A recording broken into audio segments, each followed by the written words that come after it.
right. Hi, everyone. Welcome to the final session of the MiCorps conference. As you're all joining in, this is our Ask Us Anything session. And it looks like there's going to be quite a few of you in this session. So it's probably going to make most sense to rely on the chat box for entering questions. If you already entered your question at the link that we were handing out during the course of the conference, we have those questions. And so we already have them, so you don't need to enter them into the chat again. This session will work just like many of our others, where our chat is open for you to post questions to us. Melissa is going to be our moderator today, and she's going to run through the questions while the MiCorps team does their best to address them. Now, of course, the focus of this session was to ask any questions that you had for the MiCorps team, but we do have some of our speakers in the audience as well, and they may be able to unmute themselves and address some of the questions as well. So I hope we'll make the most of this last quick little half hour we have together to address any lingering MiCorps questions you have for us in lieu of what we would do over, coffee during a face-to-face conference. So I think we can go ahead and get started, Melissa. All right, great. And forgive me if you hear any background noise. It sounds like somebody started using a leaf blower. So sorry about that. I don't know why right now, but hey.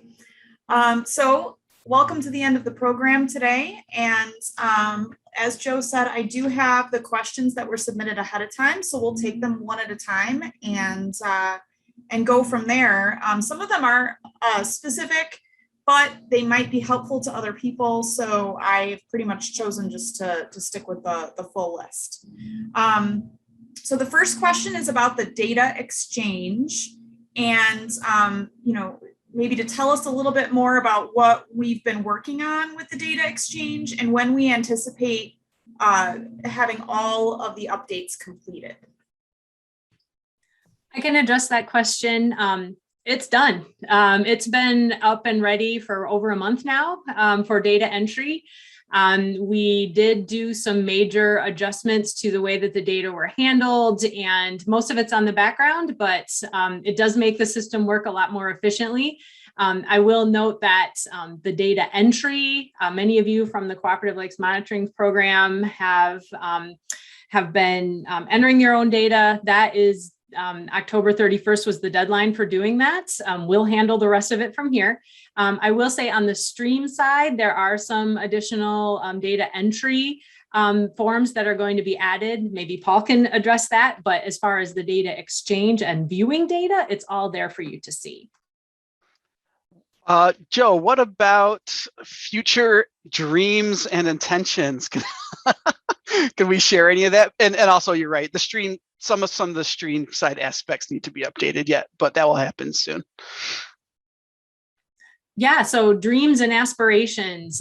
We are super excited. Those of you who attended Kat Kavanaugh's presentation saw some really great examples of more modern ways to share data and let you interact with it. And we're going to be working with our illustrious programmers here at MSU, Christian and others, to make it more interactive, let you be able to do some more detailed searches of the database to find just what you're looking for, to have some more interpretation and maps. We're really excited to be able to bring in maps so you can look at data on a spatial extent instead of just getting tables full of numbers. You'll be able to see your lake compared to other lakes in the area, for example, or stream sites all together instead of one by one. So this all takes a lot of effort and a lot of work. So this will be happening over the next couple of years as we roll things out. In the meantime, if you have ideas, things that you'd love to see from the data exchange and the website, send them our way. We'd love to get input from you all. All right. Next question. When will the updated Exotic Aquatic Plant Watch brochures be available?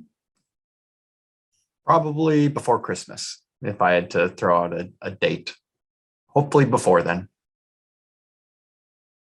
All right, that was a quick one. All right, where do you purchase your Dframe nets? I always used to, it's either BioQuip or it's the North Carolina Biological Supply Company. It's one of those two. So check out those are the main ones. I can try to find, it seems like I answered that question sometime this year. So I'm going to search my email real quick and see if I can find it. Okay, next question. The satellite remote sensing work in Michigan was implemented in the past during the last round of lake water quality assessment with the USGS. Is the new statewide water quality assessment being built on the same platform, using the CLMP volunteers for ground truthing the observations and data? And that's a question, that last part. I can address that one. So yes and no. The many of you in the CLMP side might remember being asked to collect data from your lake while the satellites were passing over, and we were asking you to do that. Satellite coverage is a lot more coverage than it used to be. And so there's almost always a satellite taking imagery. So it will be less important that we give you a schedule to go out and collect data. So that's one thing. The researchers will be able to access the data from our program, and we won't need to ask you to do anything besides what you're already doing, which is really great. Your being out there and monitoring will be sufficient for the program. The folks behind this program also wanted us to know that the technology for relating satellite data to water condition has advanced a great deal, and the way that we can analyze satellite imagery has advanced a great deal. So even though we did participate in a project like this before, it's going to be like a 2.0, a much improved, a much more accurate kind of technological process to relate the data from the imagery to the data that you all are collecting on the ground. And so it'll look different. I think it's really being rebuilt with all of this new technology. And we just sit back and do what we've always done, and they'll be able to use our data to make predictions about the water quality in lakes all across the state, even those that aren't being monitored. Okay, so this may be something that will have to be continued offline, but the question is, are there any of the conference presenters or experts working with redox potential at substrate water interface or redox potential at substrate depth profile as a parameter of interest regarding aquatic plant community species, their presence, growth, or ecology? And I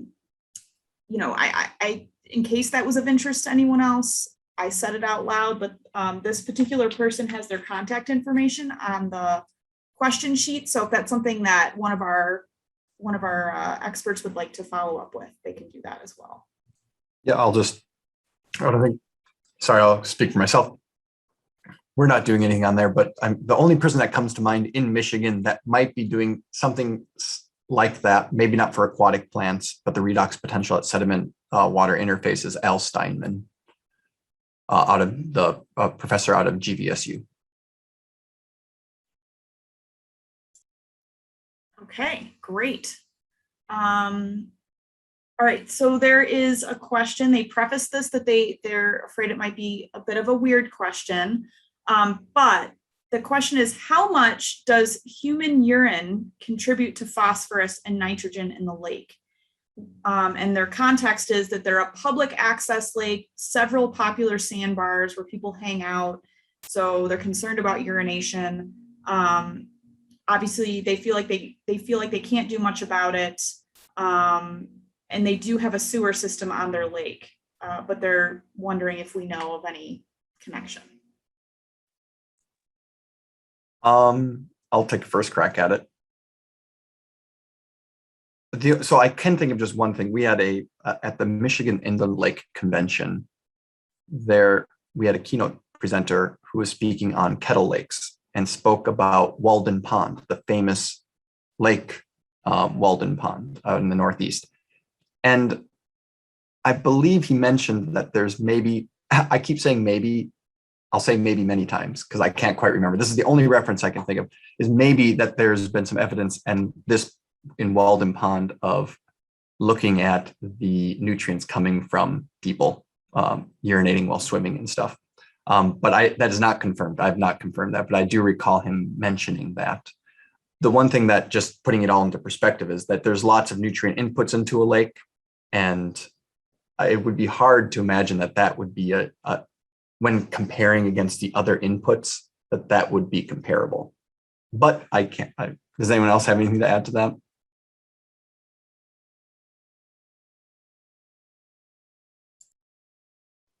I was just going to kind of agree with you, Eric, in that probably in relative additions, maybe in a controlled area or, you know, a small area, it could have local effects, and it would be mostly primarily nitrogen and ammonia, I think, which could maybe cause different growths. Interesting. Okay, so our next question, and this is the last one, but there's quite a few parts to it on that were submitted ahead of time. So this is a small 25-acre lake. They're planning to conduct May and fall AVAS surveys. That's their first priority. So they would like to understand the CLMP Aquatic mapping program, and if you know of a way that they can integrate their AVAS data.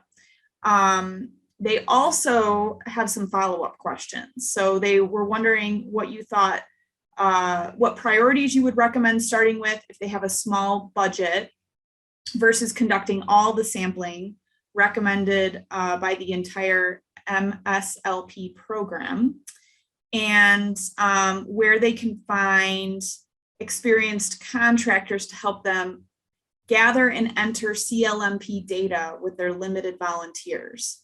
So I'm just putting the whole question out there, but I can repeat parts of it if you'd like. All right. So AVAS, that's referring to what we say is an AVAS survey, and that's an aquatic plant survey that is commonly used on Michigan's lakes. That is a semi-quantitative, qualitative type survey, and how they do it does not compare with the aquatic plant mapping procedure that we have.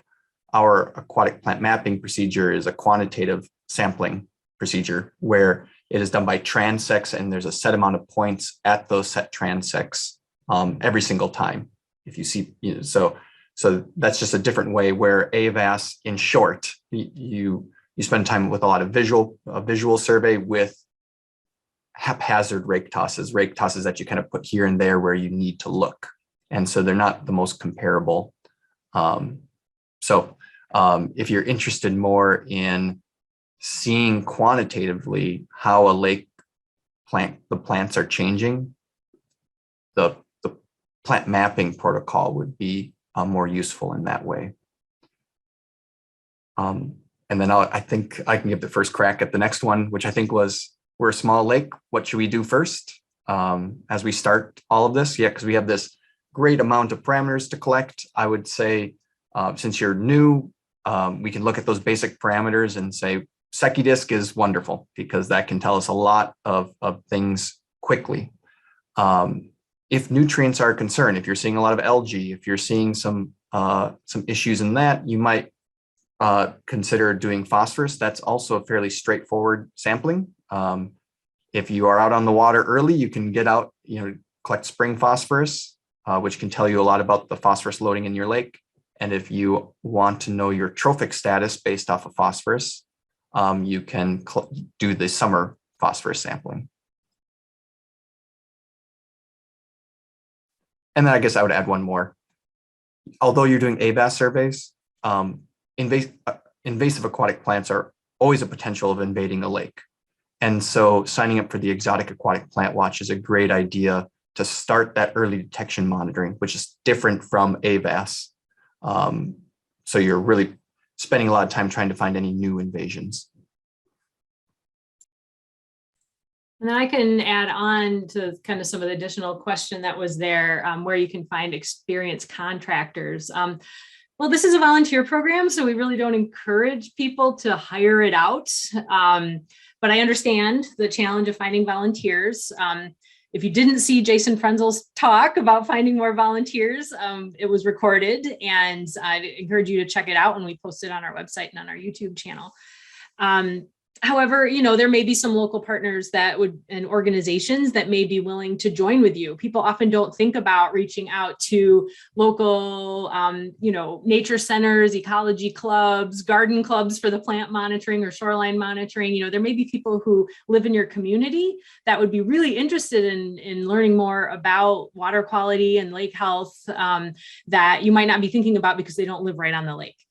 So you might look at some of those groups that do volunteerism in the community as resources for getting some of this done. We recommend that often to folks who sometimes struggle.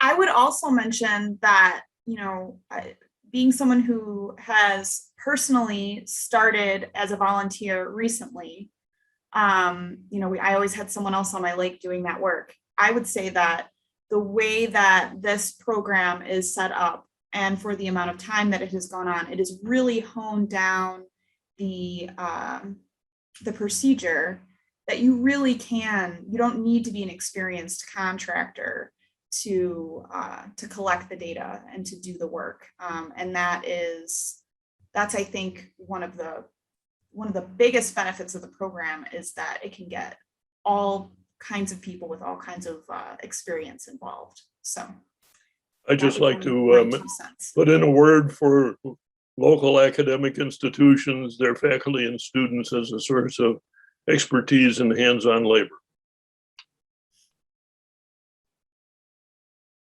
All right. There was one more question about a recommendation for a treatment, but I think that if that's something that one of our presenters is interested in, maybe they would talk offline about that, but that's not really, I think, where we that's not usually our lane with this program. So, correct me if I'm wrong, but that sort of thing is not, where we go with the MiCorps work. So I think I saw quite a few questions come in on the chat, and I was focused on the other questions. So let's take a look at what we have in the chat here. We have a question here that says, is there evidence of an effective way to eradicate or control an established widespread presence of starry stonewort? And that's actually related to the question that we got previously as well about starry stonewort. Yeah, well, I'll give a quick chat and then we could talk more later. So starry stonewort, once it's established, I'm not aware of any successful eradication once it's established in a larger patch around the lake. There's a lot of work happening in this state, Wisconsin and Minnesota, trying to figure out the best control methods for these established spots. So if it was small, there's definitely some ways that you can eradicate if it was a small patch, but now that's large. There is some evidence. A paper was published in 2018 that showed a combination approach where they used a copper-based herbicide and mechanical removal, and they did it at a certain interval. I can't remember off the top of my head from that paper, and that did the best compared to just doing mechanical removal or just doing herbicide. The combination approach called integrated pest management worked the best in that 2018 paper, which I can pass along to you. All right, great. We have another question here. Can we use county drains as a sampling set for stream monitoring, or does it need to be an actual stream or creek? Yep, I'll take this one. So a county drain is an actual stream or creek. It's moving, moving water flowing from upstream to downstream. Just a county drain is been particularly labeled as set for various kinds of management by your county drain commissioner. So it's definitely still a stream or creek, and you can and should monitor those. We've had some drains that the drain commissioner wasn't actively dredging, for example, and we were doing macroinvertebrate monitoring on them, and then they dredged them, and then we still did macroinvertebrate monitoring in them. So there you have pretty stark before and after data. So absolutely monitor those. All All right, great. Next question asks Eric if you can talk a little more about lake browning and why it may be a larger issue in the future and how we may be able to address it. Yeah, this is quick because this is also a big thing. You could, if you want, you can go to Google and type in brownification of lakes. So just like eutrophication, the brownification of lakes. I alluded to this, the browning of our lakes is where our lakes are becoming more stained. So in some circumstances around the world, in our northern lakes, is that we've started to see some trends of lakes becoming more brown, so more stained. And this has consequences for water clarity and a whole bunch of other things. And more the question is, why is this all happening? And so it's an active field of research. A lot of stuff is happening actually in Michigan, northern Wisconsin with UNDERC, the Notre Dame's field project area where they do a lot of studies. And so the question is, because it's kind of hard, there's land use changes that could affect it, precipitation, the recovery of areas from acidification, that can contribute to it. But climate change looks like it might be a driver. And so what can we do about it is that's a difficult situation there. So I can, if you're interested in this, if you are in a lake that's tea stained or you're in a lake that seems to be getting more stained, there's some review papers that just come out that I'd be happy to pass along to you. Great. Okay, next question. When can we see the latest data from the data collection? So I assume they mean this season. And I also assume they're meaning for the Cooperative Lakes Monitoring Program. So if that's all true, and you're talking about phosphorus and chlorophyll data that are analyzed by the state laboratory, we have the spring phosphorus data. The summer chlorophyll and phosphorus data are still being analyzed by the laboratory. We get that as it comes in, but we have to wait for it all to come in and for all of the field data to be entered before we can upload it to the database. And so we typically put out the reports on each of the lakes. It'll come out early next year, usually around February, right, Paul? Isn't that usually where we tend to get them out? In that ballpark anyway. I will say, if for some reason you're super eager to get numbers, you have a meeting coming up or people are asking about it, you can contact us. I can get you the numbers for your lake if they have come in from the lab, because they get sent directly to us. Okay, great. We have two questions from the same person. One of them is about a SecuDisc issue. So Jean, I think that might be something for you to take a look at in the chat. It's about a SecuDisc. Yeah, I've already answered him. Oh, okay, great. Yeah, it's he's got one coming. Okay, excellent. All right, see, that's how fast she works. All right, so then the other question he has is, would an air stone hooked up to an air compressor change the DO levels in a lake? Yes-ish. So, an air stone, that's what it does, right? You're blowing oxygen and air into the water. But the amount of oxygen, the size of your lake, there's a lot of other factors that would go into that, that would need to be considered. If you're adding oxygen to water, it will increase the oxygen in the water. Simple as that. However, there can be a lot of processes going on in your lake that are using up oxygen. So it may not make that big of a difference.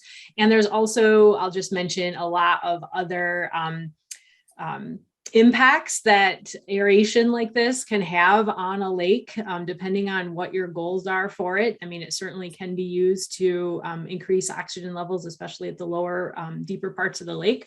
But it can also redistribute sediment and other stuff off the stream bottom, maybe in way, or the lake bottom, maybe in ways you don't want it to, just kind of blowing it from one place to another. It can change the decomposition dynamics in your lake. It can change the chemistry in your lake.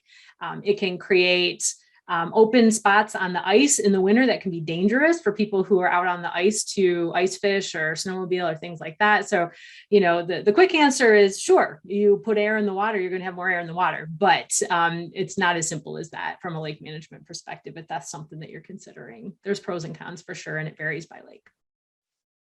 All right. And I would add, and I wanted to just add that adding aeration at larger scales, I believe, is something that a permit is required for. And I couldn't quickly find the information for that, but if you need more information, just contact me directly and I'll find the right person.